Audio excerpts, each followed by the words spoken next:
Welcome to prime nine insider. నేను రాజు. ఇటీవల కాలంలో పవన్ కళ్యాణ్ పాలన చూస్తూ ఉంటే నిజంగా ముచ్చటిస్తుంది. ఎందుకంటున్నానంటే ఈ మాట, తొలిసారి అసెంబ్లీలో అడుగుపెట్టినటువంటి ఆయన అనేక శాఖలకి మంత్రిగా, అలాగే ఉప ముఖ్యమంత్రిగా బాధ్యతలు చేపట్టారు. సో బాధ్యతలు చేపట్టడం, సినిమా వ్యక్తి కదా, ఏదో సినిమాలు తీసుకుంటూ ఉంటారు, మధ్య మధ్యలో వచ్చేసి పరిపాలనకు సంబంధించినటువంటి అంశాలు చూసుకుంటూ ఉంటాడు అని చెప్పేసి అందరూ కూడా భావించారు. సరే, ఆ శాఖల్ని అధికారులు నిర్వర్తిస్తారులే, ఆయన పెద్దగా పట్టించుకోవాలని చెప్పేసి అందరూ కూడా అనుకున్నటువంటి పరిస్థితి. కానీ పవన్ కళ్యాణ్ ఏం చేశారంటే, ముందు తన శాఖల మీద తనకు పట్టుండాలి అని చెప్పేసి ముందు పోర్ట్ఫోలియోస్ ప్రకటించినప్పుడే, అంటే తొలినాళ్ళలో 2 సంవత్సరాల క్రితమే ఆయన ఏం చేశారంటే, అన్ని శాఖలకు సంబంధించినటువంటి ఫైళ్ళను తెప్పించుకొని ఆ శాఖల మీద సమగ్రమైనటువంటి వివరాలతోటి, సమాచారంతో సంసిద్ధమైనటువంటి పరిస్థితి.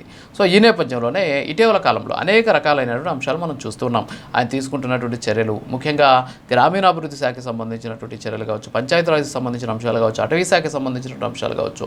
సో రకరకాలైనటువంటి అంశాల పట్ల ఆయనకున్నటువంటి దృక్పథాన్ని మనం చూస్తూ ఉన్నాం. ఆయన పరిపాలన కూడా మనం చూస్తూ ఉన్నాం. ఏనుగులకు సంబంధించి ఏనుగులను తరమడం కోసం ఏర్పాటు చేసిన కార్యక్రమం, రీసెంట్గా ఏర్పాటు చేసినటువంటి హనుమాన్ ప్రాజెక్టు కావచ్చు, at the same time red శాండిల్కి సంబంధించినటువంటి విక్రయాలకి అవసరమైనటువంటి అనుమతులు, సైటస్ అనే సంస్థ నుంచి అనుమతులు తీసుకునే ప్రయత్నం కావచ్చు, పర్యావరణానికి సంబంధించినటువంటి అంశాలు కావచ్చు. సో ఇవన్నీ కూడా ప్రతి ఒక్కటి కూడా మనం చూస్తున్నాం. అంతేకాకుండా ఎస్పెషల్లీ పంచాయతీలను పట్టుగొమ్మలుగా మార్చేటువంటి ప్రయత్నం చేయడం, అక్కడ ఉన్నటువంటి సర్పంచులు మొన్నటి వరకు ఉత్సవ విగ్రహాలుగా ఉంటే వాళ్ళందరికీ కూడా ఆర్థిక సంఘం నిధులను ఇవ్వడం, అంతేకాకుండా కేంద్ర ప్రభుత్వం నుంచి వచ్చినటువంటి నిధులను వాళ్ళ ఖాతాలకే పంపించి తద్వారా వాళ్ళకు ఉన్నటువంటి స్థానిక నాయకత్వాన్ని పెంపొందించే దిశగా ఆయన చేసినటువంటి ప్రయత్నాలను కూడా మనం చూసాం. అయితే నిన్న ఆయన అసెంబ్లీలో మాట్లాడడం జరిగింది. అసెంబ్లీలో మాట్లాడిన సందర్భంలో ఆయన చూడగానే నాకు త్రిపాత్రాభినయం కనిపించింది.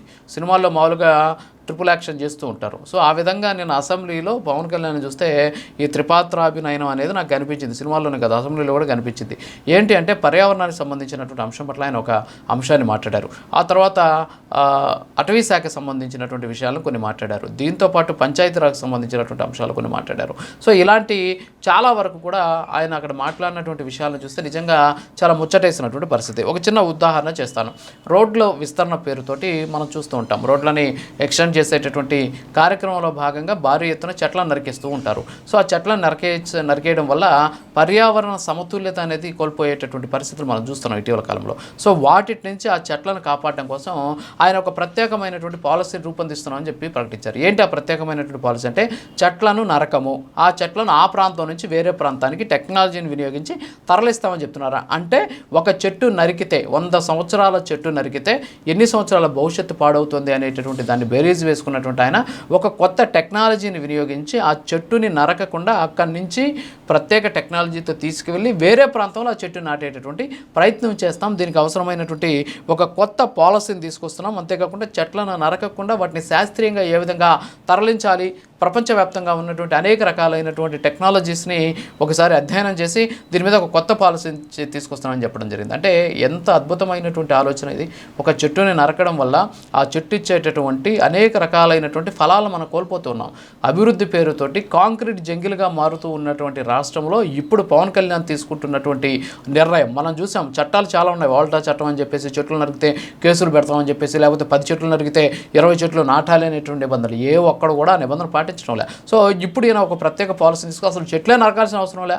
ఒకవేళ ఎవరైనా చెట్టు నరకాలి, రోడ్ ఎక్స్టెన్షన్లో చెట్లు నరకాలి, దాన్ని తీసుకెళ్ళి వేరే చోట పెట్టాలి. అలాగే ఎవరైనా సరే చెట్లని నరికి ఆ ప్రాంతంలో ఏదో బిల్డింగ్ కట్టాలి, కుదరదు. ఖచ్చితంగా చెట్లను అక్కడి నుంచి వేరే ప్రాంతానికి తరలించి అవి ఓకే సెట్ అయ్యాయన్న తర్వాతే ఇక్కడ వీళ్ళు అభివృద్ధికి సంబంధించినటువంటి పనులు ప్రారంభించాలి అనేటువంటి ఒక నిర్ణయం తీసుకోవడం నిజంగా ఆయనకి హ్యాట్స్ ఆఫ్ అని చెప్పొచ్చు. ఇది పర్యావరణానికి సంబంధించి ఆయన తీసుకున్నటువంటి ఒక అద్భుతమైనటువంటి నిర్ణయం. దాన్ని పక్కన పెడితే ఎస్పెషల్లీ గ్రామాల్లో ఇప్పుడు భారీ ఎత్తున వేసవికి సంబంధించి నీటి ఎద్దడి ఏర్పడేటువంటి పరిస్థితులు ఉన్నాయి. గతంలో మనం చూసాం, కనీసం తాగడానికి నీళ్ళు లేక పల్లె గొంతు ఏ విధంగా ఎండిపోయిందో మనం చూసాం. కానీ ఇప్పుడు ఆయన తీసుకున్నటువంటి నిర్ణయం ద్వారా దాదాపు 3000 గ్రామాలకి తాగునీటిని అందించేటటువంటి చర్యలు తీసుకుంటున్నామని చెప్పి చెప్పడమే కాకుండా ఈ సమస్యకు శాశ్వత పరిష్కారం ముందుకెళ్తున్నామని చెప్తున్నాం. ఏదో వేసవి వచ్చింది అని చెప్పేసి ట్యాంకర్లు తీసుకొచ్చి ఒక పెద్ద ట్యాంకర్లతోటి ఒక చోట ఆపేసి ఒక 4 బిందెలు నీళ్లు పట్టేసి ఒక 5 ట్యాంకర్లు వచ్చినట్టు అదనంగా లెక్కలు సంతకాలు రాసేసుకొని డబ్బులు తినేయడం కాదు, ప్రతి ఒక్కరికి కూడా నీటిని అందిస్తాం. 3000 గ్రామాలకి స్వచ్ఛమైనటువంటి తాగునీరుని అందిస్తాం. ఇది కేవలం ఏదో ఎండాకాలం వచ్చినప్పుడో లేకపోతే నీటి ఎద్దడి ఉన్నప్పుడో కాదు, ఖచ్చితంగా దీని మీద శాశ్వతమైనటువంటి పరిష్కారం తీసుకోబోతున్నాం. ఆర్థిక సంఘానికి సంబంధించినటువంటి నిధులను పంచాయతీల అకౌంట్లోనే ఇస్తున్నాం. పంచాయతీలకు సంబంధించినటువంటి సర్పంచులకి అద్భుతమైనటువంటి అవకాశాలు ఇస్తున్నాం అని చెప్పేసి చాలా స్పష్టంగా చెప్పడం జరిగింది. మంత్రి అంటే అది కదా, మంత్రి అంటే నీకెంత ఇస్తావు నాకెంత ఇస్తావు అనేది కాదు.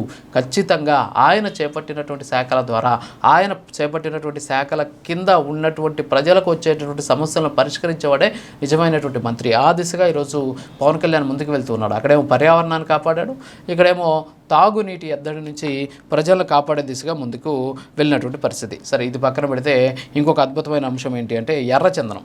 వాస్తవంగా ఈరోజు శేషాచలం అడవుల్లో భారీ ఎత్తున ఎర్రచందనాన్ని గతంలో నరికి భారీ ఎత్తున స్మగ్లింగ్ చేశారు. అందులో చాలా వరకు కూడా ఈ ఎర్రచందనాన్ని స్వాధీనం చేసుకున్నారు పోలీసులు. తీసుకొని వాటిని కొన్ని గోడౌన్స్లో పెట్టినటువంటి పరిస్థితి. అవి చాలా వేల టన్నులు పేరుకుపోయినటువంటి పరిస్థితి. నాకున్న సమాచారం ప్రకారం 5000 నుంచి ఒక 6-7 టన్నుల వరకు ఈ ఎర్రచందనానికి సంబంధించినటువంటి నిల్వలు ఆంధ్రప్రదేశ్లో ఉన్నటువంటి అటవీ శాఖకు సంబంధించి వివిధ గోడౌన్లో ఉన్నాయి. మరి వాటిని అమ్మేటటువంటి పరిస్థితి లేదు. వాటిని అమ్మితే కొన్ని వందల కోట్ల రూపాయల ఆదాయం రాష్ట్ర ఖజానాకు వచ్చేటటువంటి పరిస్థితి ఉంది. సో కాబట్టి దీన్ని అమ్మేందుకు అవసరమైనటువంటి చర్యలు తీసుకోవాలి, దీనికి అవసరమైనటువంటి ప్రక్రియను ప్రారంభించాలి అనేటటువంటి దిశగా ఆయన చర్యలు తీసుకుంటున్నారు. పర్యావరణాన్ని కాపాడాడు, ఇక్కడ ప్రజలకు సంబంధించినటువంటి తాగునీరు ఇస్తామంటున్నాడు, ఇంకో పక్క రాష్ట్రానికి సంబంధించినటువంటి ఆదాయం కోసం ఎర్రచందనాన్ని అమ్మడానికి అవసరమైనటువంటి ప్రక్రియను ప్రారంభించేందుకు ముందుకెళ్తున్నాం అని చెప్పి చెప్పడం జరుగుతుంది. సో ఈ విధంగా మంత్రులు అంటే ఏ విధంగా ఉండాలి అనేదానికి ఇదొక పెద్ద ఒక రకమైనటువంటి మంచి ఆలోచన అనేసి ఇక్కడ మనకు స్పష్టంగా తెలుస్తుంది. సో ఓవరాల్గా చూస్తే నిన్న పవన్ కళ్యాణ్ మాట్లాడినటువంటి మాటలను బట్టి ఈ 3 పాత్రలు ఆయన నాకు చాలా స్పష్టంగా అనిపించారు. ఒక పక్క పర్యావరణాన్ని కాపాడే వ్యక్తిగా, మరోపక్క తాగునీరుకి ఇబ్బందులు లేకుండా ప్రజలకు నీటి ఎద్దడి నుంచి కాపాడేటటువంటి ఒక నాయకుడిగా, అలాగే ఎర్రచందనాన్ని విక్రయించి దాన్ని తీసుకొచ్చేసి రాష్ట్ర ఖజానాకి నింపేటటువంటి ఒక ఉప ముఖ్యమంత్రిగా, రాష్ట్ర అటవీ శాఖ మంత్రిగా నాకు కనిపించినటువంటి పరిస్థితి. సో ఓవరాల్గా ఏంటంటే మంచి చేయాలనేటటువంటి ఆలోచన ఉండాలి. దీనికోసం అనుభవాలు లేకపోతే పదవులు లేకపోతే గతంలో పనిచేసినటువంటి ఎక్స్పీరియన్స్లు ఇవన్నీ అవసరం ఉండవు.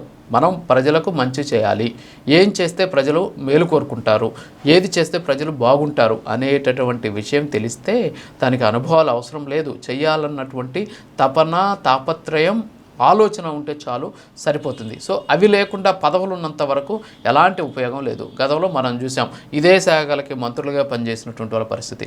ఏనుగులకు సంబంధించి చూసాం. ఆంధ్రప్రదేశ్లో కొన్ని ప్రాంతాల్లో అటు శ్రీకాకుళం, విజయనగరం కావచ్చు, అలాగే చిత్తూరు జిల్లా కావచ్చు. సో ఇక్కడ భారీ ఎత్తున ఏనుగులకు సంబంధించినటువంటి దాడులు జరుగుతుంటాయి. ఏనుగుల దాడులు చాలామంది చనిపోతుంటారు. మరి ఈరోజు హనుమాన్ అనేటువంటి ఒక ప్రాజెక్ట్ని తీసుకొచ్చి జంతువులకి మనుషులకి మధ్య జరుగుతున్నటువంటి సంఘర్షణ ఆపడం కోసం ఆయన ఒక వినూత్నమైనటువంటి కార్యక్రమాన్ని శ్రీకారం చుట్టారు. మరి చెప్పడానికి ఇన్ని కార్యక్రమాలు ఆయన చేపడుతూ ఉన్న సందర్భంలో మరి గతంలో పనిచేసిన వాళ్ళు ఏం చేశారు? గతంలో ఎంతమంది ఏనుగుల దాడిలో చనిపోయారు? కందకాలు తవ్వామా, లేకపోతే సోలార్ ఫెన్సింగ్ పెట్టాం, అంటే మనకు ఆదాయం వచ్చేటటువంటి కార్యక్రమాలు చూసారా తప్ప ఏనుగులను తీసుకొచ్చి కుంకి ఏనుగులతోటి ట్రైనింగ్ ఇచ్చి ఏనుగులు తనమే ప్రక్రియ చూసాం. ఈ రోజుకి కూడా ఒక అద్భుతమైనటువంటి టెక్నాలజీ వినియోగిస్తున్నారు. ఎక్కడైనా సరే ఇప్పుడు మనం చూస్తున్నాం ఫోన్లో మరి కాసేపట్లో మీ ప్రాంతంలో ఉరుములతో కూడినటువంటి వర్షం రావచ్చును, కాబట్టి మీరు సురక్షిత ప్రాంతాలకు తరలి వెళ్ళాలి అనే ఒక మెసేజ్ వస్తుంది ఆంధ్రప్రదేశ్కి సంబంధించినటువంటి ఈ వాతావరణ శాఖ నుంచి.